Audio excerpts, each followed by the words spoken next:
Hello students, welcome to this special video lesson designed by Rishi Sir. Today we're going to take a little journey together and explore the chapter Glimpses of India. It's a beautiful look at different parts of the country, all from your textbook. Ooh, that's a nice question to get us started. For me, it has to be the smell of the first rain on dry mud. You know, that petrichor smell? Pure nostalgia. That's a perfect example. And that feeling is exactly where our first story begins, with a sound and a smell that meant everything to kids in old Goa. Exactly. We're kicking things off with A Baker from Goa by Lucio Rodriguez. He does such a fantastic job of taking us back to the old Portuguese days and showing us how a simple loaf of bread was, well, the heart of the village.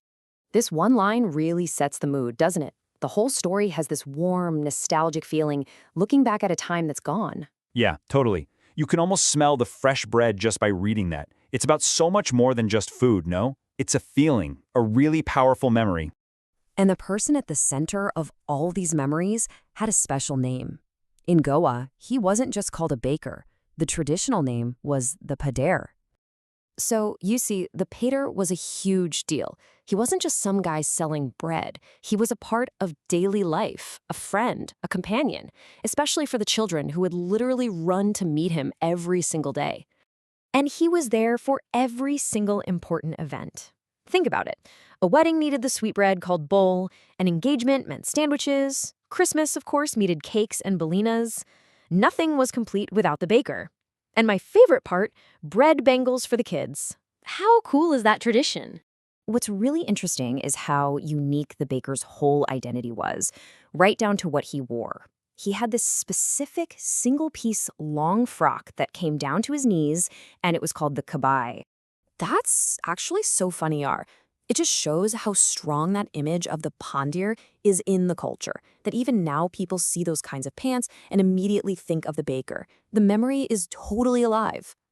And this little detail, it tells you everything about their status. Baking was a really good profession back then, a profitable one. The text says that the baker and his family never starved. So their plump, jackfruit-like body was basically proof that they were doing well and were happy. All right, so from the warm, fragrant bakeries of Goa, the chapter now whisks us away to a totally different place. We get a quick glimpse of Coorg, the beautiful coffee country. It's famous for its rainforests, its spices, and its people, who have a very unique and independent culture. It's like turning the page in a photo album of India. Okay, so after those two prose pieces, the chapter completely changes the mood. We're heading into the poetry corner to look at The Trees by Adrian Rech. And the vibe here is, well, it's very different. It feels quieter, but also really intense, almost rebellious, don't you think? Rebellious is the perfect word for it. The entire poem is built on this central conflict. On one side, you've got the house, which stands for being confined, for an artificial world, for being stuck. And on the other side, you have the forest, which represents freedom, nature, and movement. Now, to really get this poem, you have to understand a key literary device, the metaphor. The poet isn't really just talking about physical trees growing in a house. The trees are a powerful symbol. They're a metaphor for something much deeper that's trying to break free. See, that's the point, yaar. When you read a line like this, you realize it's not just about plants. It could be a metaphor for nature trying to take back its space, or it could be about women who were historically stuck in the house, finally breaking out to find their own identity and freedom. It's such a powerful image of struggle. All right, let's pull everything together in our last section, the takeaway zone. We've been to Goa, we've felt the rebellious energy of the poem. Now, let's get clear on the main ideas that connect all these different glimpses of India. To make it super simple for you to remember, we've boiled it all down to three main themes that run through everything we've talked about. First up, we have cultural heritage and tradition. We saw this so clearly with the story of the Goan baker, right? For sure. Then there's the rich diversity of India. I mean, going from Goa to Coorg shows you just how different every part of the country is. And finally, that universal desire for freedom.